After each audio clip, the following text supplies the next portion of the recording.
Donc, reprise de mes vidéos à propos des antivirus qui ont la protection des dossiers. Donc là, apparemment, GData a cette option, mais cette option est dans la version la plus chère, au niveau particulier. Bon, que dire là-dessus? Je vais dire c'est moyen, voilà. Parce que, bon, je trouve que quand même, ils auraient pu quand même mettre ça dans la version Internet Security. Ça coûte rien, ça mange pas de pain, comme on dit. Donc là, je vais configurer déjà dans un premier temps le pare-feu, parce que moi j'aime bien gérer manuellement tout ce qui se connecte à Internet. Donc tout simplement, je vais dans le pare-feu, les paramètres, rien à voir avec ce tuto. Ici, vous avez les modes. Apparemment, il n'y a que deux modes. Soit mode pilote automatique, le pare-feu décide tout seul, ou manuel. Bon, moi, je vais mettre ici sur manuel. Le reste, je ne touche pas. Appliquer. Ok, voilà. Donc l'interface est comme ça. J'ai data.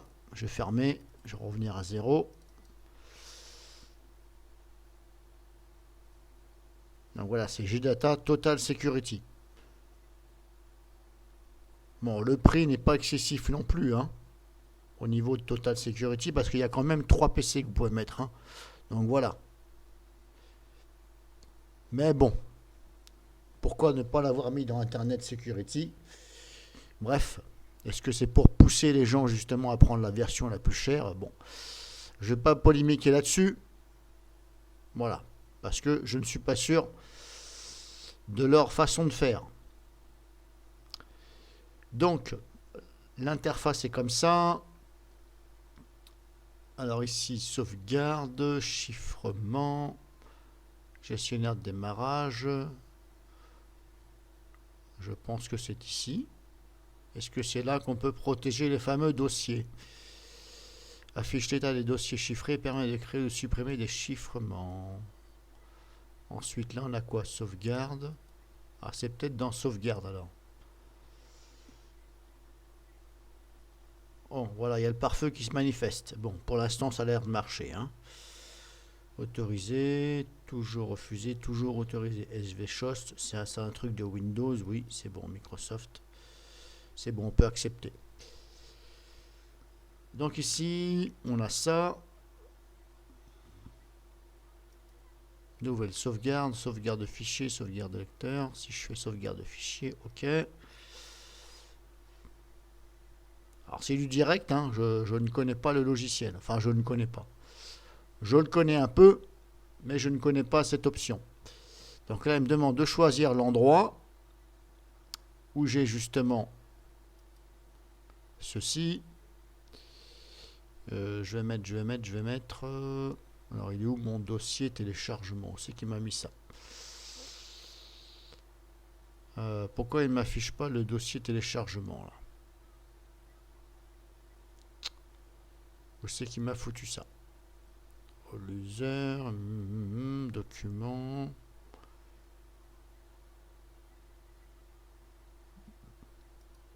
Bon, je vais aller le chercher ici. Utilisateur. Je ne sais pas pourquoi. Plus tard, on s'en fout de ça. Voilà, téléchargement. Téléchargement. Est-ce qu'il faut que je sélectionne tout ici? Sélection de fichiers. Bon, bah, je vais tout mettre. Hein.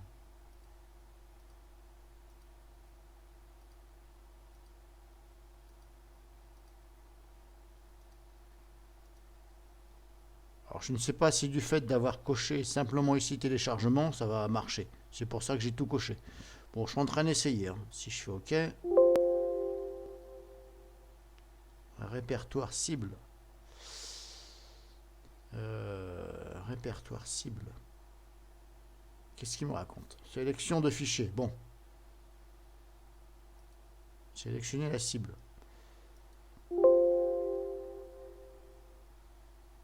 Bon, c'est un peu bizarre leur truc là. Sélection de fichiers. Bon. J'ai peut-être fait une boulette, je sais pas. Répertoire. Allez hop, sur le bureau. Allez hop. Voilà.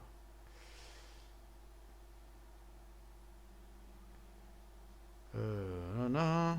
Alors, comment ça marche là? Sélectionner la cible. Ok, bureau, d'accord. Créer une archive dans le nuage. Bon, pour l'instant, je vais faire tout simple. Copie A1. Bon, je sais pas. Qu'est-ce qu'il me raconte? Les fichiers et l'archive source de sauvegarde sont localisés sur le même disque machin. Oui. Oui, je veux parce que je suis sur VirtualBox. Donc vous, il faudra choisir un autre endroit, bien entendu, que votre disque dur là où vous êtes. Mais encore une fois, je me répète encore, par rapport à l'autre vidéo que j'ai mis, est-ce que c'est vraiment nécessaire de chercher un antivirus avec cette option? J'ai un doute, parce que si on vous sauvegardez sur un autre disque dur, bien entendu, il ne faut pas laisser brancher le disque dur externe. Donc normalement, ça risque rien, puisque voilà, après, la malchance serait que vous prenez un ransomware et que votre disque dur serait branché. Vous voyez ce que je veux dire? Donc là, effectivement, mais voilà, ce serait vraiment la malchance. Après, c'est à vous de faire attention quand vous branchez ce disque dur, de ne pas faire n'importe quoi. Maintenant, c'est pour ça que je vous dis, est-ce que c'est vraiment nécessaire? Voilà. C'est à vous de voir. Bon, là, c'est fait ou pas? Sauvegarder des fichiers. Nouvelle sauvegarde. Dernière sauvegarde. Encore jamais exécuté. Restauration. Sauvegarde. Bon, c'est un peu bizarre leur truc parce qu'on sait pas où cliquer. Bah oui, je veux sélectionner. Ouais. Je vais pas dire que c'est mal fait, mais voilà. Il faut le prendre en main, quoi. Parce que vous avez vu, j'ai cliqué sur sauvegarder, mais il l'a pas fait automatiquement. Et il m'a même pas mis ici quelque chose. Voilà. Il a fallu que je regarde ici. Donc là, c'est en train de sauvegarder. Compression. Apparemment, ça compresse.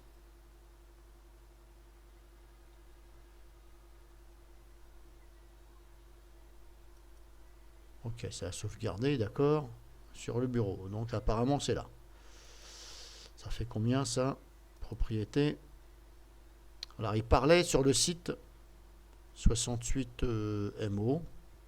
Bon, bref. Il parlait de mot de passe sur le site. Je vous ai fait voir, il parlait de mot de passe. Créer une sauvegarde avec un mot de passe.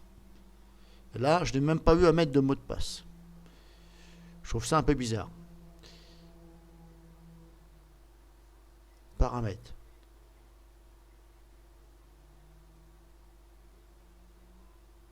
Non.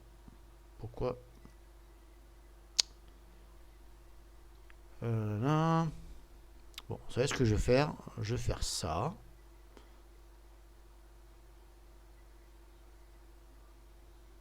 Comment je fais pour enlever la sauvegarde?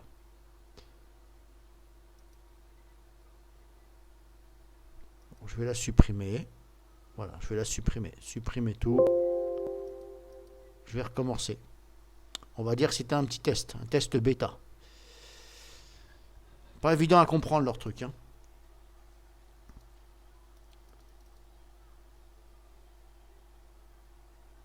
Nouvelle sauvegarde. Bon, je recommence tout. Sauvegarde de fichier. Oui. Et je vous assure qu'ils ont parlé de mot de passe. Apparemment, là, j'ai pas mis de mot de passe du tout. Définir la tâche sauvegarde. Alors, sélection des fichiers.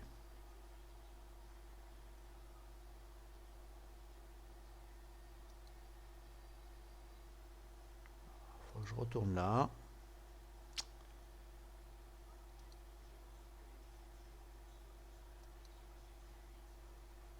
Téléchargement. Ok. Aucun fichier. Ah, d'accord. Ah, il faut... Alors si je fais... Non, ça marche pas. CTRL A, ça marche pas. Bref. Alors, faut sélectionner tout. Bon. Alors je vous raconte pas si vous avez plein de fichiers. Mais bon, peut-être que pour vous, le contrôle A, ça va fonctionner, hein. Ça veut dire tout sélectionner. Parce que là, vous voyez, je mets téléchargement, mais voilà. Donc après, si vous avez vu, je suis comme ça, hein. Donc là, j'ai sélection des fichiers. OK. Là, qu'est-ce qu'on fait? Bon, bah, je fais OK. Et voilà. Et là, il dit les fichiers d'archives sous sauvegarde. D'accord, OK, d'accord. Ne plus signaler. OK, bon, pour l'instant, je vais laisser comme ça. Oui, je veux. Et pourquoi j'en ai deux là? Alors, je l'avais supprimé et maintenant, je me retrouve avec deux. Bon, c'est un peu con leur truc, hein. Et vous avez vu, je n'ai même pas mis de mot de passe.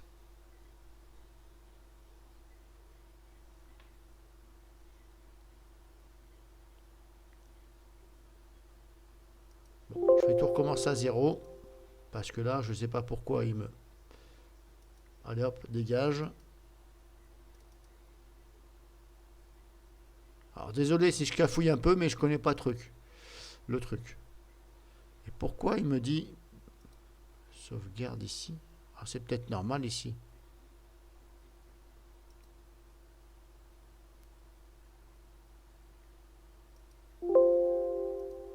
Ah ben non, voilà. Bon, un peu bizarre, hein. Ah ben je recommence du coup.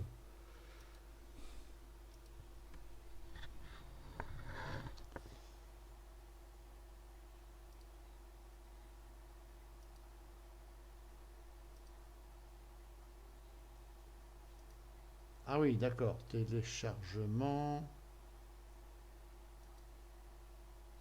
Ah d'accord. Téléchargement, là il prend tout en compte. Ok, bon. Ok. Oui. Voilà. Et là, il me parlait de mot de passe. Protocole.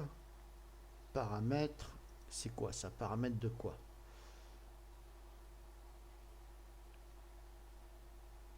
Pourquoi ça me remet là? C'est ça, je comprends pas. Paramètres. Mais c'est en train de me remettre là où je suis. Enfin, au début. Ça, c'est quoi ça? Action. Si je clique là, ça fait quoi? Graver, nanana. Non.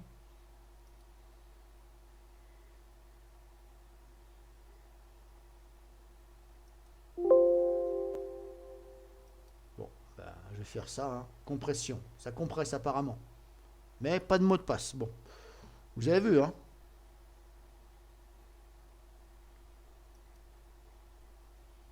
Bon, voilà, elle est là, ici. Alors, je vais aller sur le site. Je vais passer carrément par là. Bon, là, je suis sur VirtualBox, hein. Donc là, je vais taper... Ah, l'antivirus, c'était... bah, ça y est, j'ai un trou de mémoire. Gdata.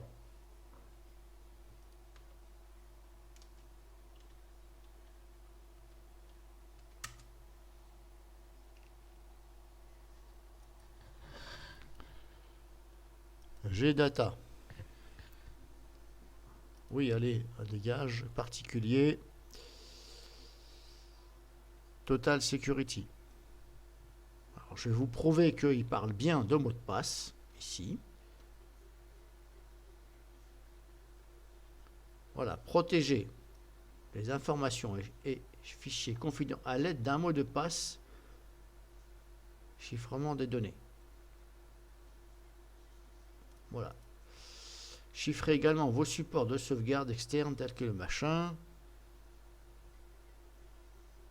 Là, il parle de backup. Protégez vos données automatiquement sur le PC ou dans le cloud grâce aux sauvegardes protégées par mot de passe. Voilà. Ici, je lis, hein. Backup. Protéger machin, par mot de passe. Donc, apparemment, ce serait plutôt ça. Donc, c'est pas ici le chiffrement, c'est là. Mais, c'est marqué ici par un mot de passe. Là.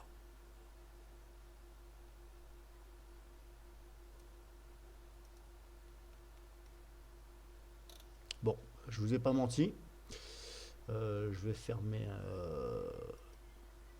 ici. Donc là, je retourne sur VirtualBox, hein, cette fenêtre-là, sur Linux.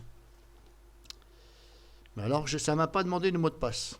Bon, bah, je vous ai fait voir, hein, Éventuellement, je referai une vidéo si je trouve comment mettre ce mot de passe. En tout cas, pour l'instant, vous avez vu, ça ne m'a pas demandé de mot de passe. Même pas un truc, même pas. Est-ce que ça fonctionne bien? J'en sais rien. Bref, est-ce que c'est à jour? J'en sais rien. En tout cas, je viens de l'installer aujourd'hui. Sinon, concrètement, si je mets un mot de passe, voilà, le problème que je me pose, enfin, la question que je me pose, c'est même pas un problème, c'est une question. Si je mets un mot de passe, admettons, ça m'aurait mis un mot de passe. Ok.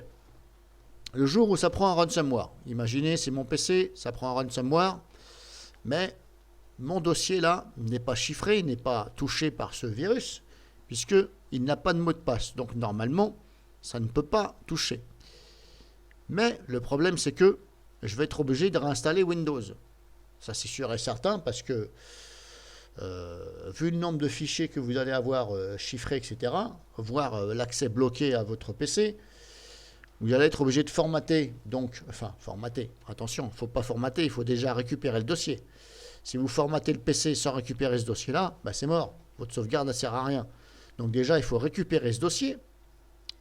Le récupérer, bien entendu, avec un autre OS, puisque si votre PC est bloqué, la souris ne bouge plus, plus rien.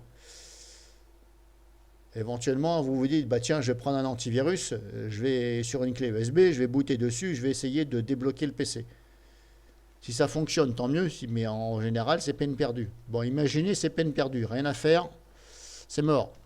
Donc, il faut récupérer ce dossier, le garder soigneusement, réinstaller Windows, réinstaller JData, éventuellement par votre compte. Mais le problème qui se passe, c'est que, vu que je n'ai pas créé ce dossier sur l'ancien PC JData, est-ce que la configuration, est-ce que quand je vais installer le nouveau PC avec le nouveau JData, est-ce qu'il va reconnaître ce fichier du fait que je ne l'ai pas créé sur l'ancien PC qui a été vérolé? C'est la question que je me pose.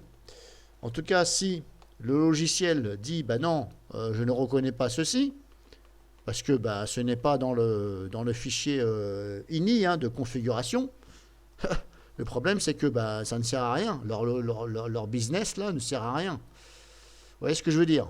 Certaines personnes avancées vont me comprendre, puis d'autres peut-être qui vont dire mais qu'est-ce qu'ils racontent? C'est vrai qu'il faut comprendre. C'est quand même une question à se poser. Et maintenant, comme je vous dis, est-ce qu'il est nécessaire d'avoir cette solution-là? Voilà, moi je me tâte. Je dirais oui et non. Oui et non, oui d'un côté peut-être, voilà. Et non, parce que de toute façon, vous avez des disques durs. Ça coûte pas cher maintenant. Voilà, après c'est à vous de ne pas le brancher, de le laisser brancher en permanence. Et puis de faire attention à ce que vous faites. Parce que maintenant, voilà, c'est sûr que si vous exécutez des trucs et puis des fichiers que vous n'avez pas pris soin de scanner, etc., même envoyer à faire analyser parce que vous avez un doute, ou vous le téléchargez sur un site bizarre, là, je dirais que c'est de votre faute. Mais bon. Que dire de plus? C'est tout. Maintenant, je vais essayer de trouver comment faire pour mettre un mot de passe. Je vais essayer de voir si je ne me suis pas trompé ni rien. Éventuellement, je referai une vidéo. Là, je vous ai montré dans un premier temps comment il fallait faire.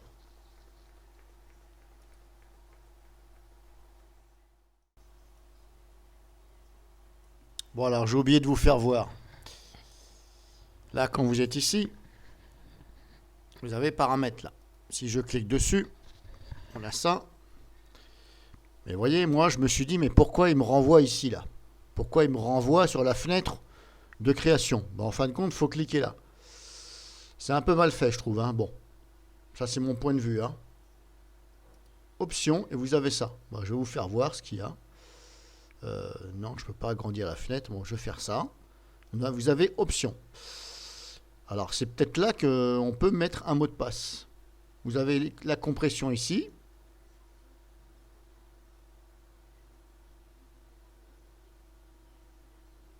Là, vous avez exclure les fichiers, etc. C'est à vous de lire. Vous pouvez aussi ajouter là, ici, là. Hop. Vous pouvez ajouter des types d'extensions de fichiers à exclure. Attention. Option d'archive générale.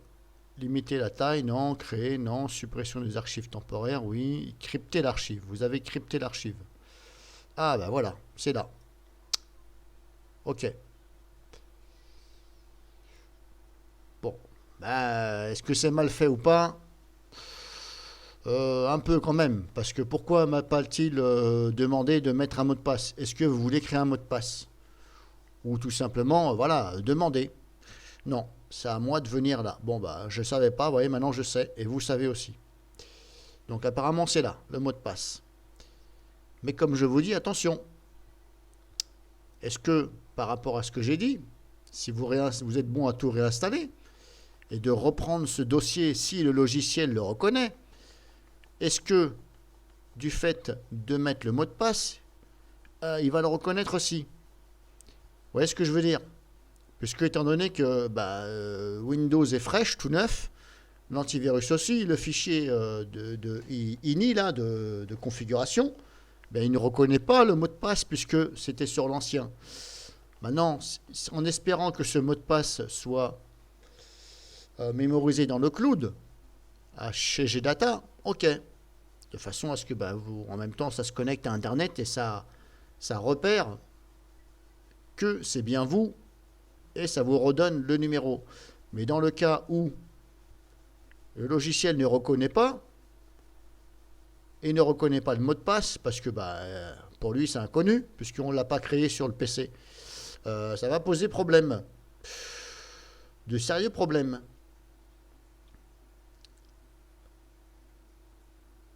Donc je vais enlever ça. Donc je vous ai fait voir. Donc c'est ici, il faut aller dans les options.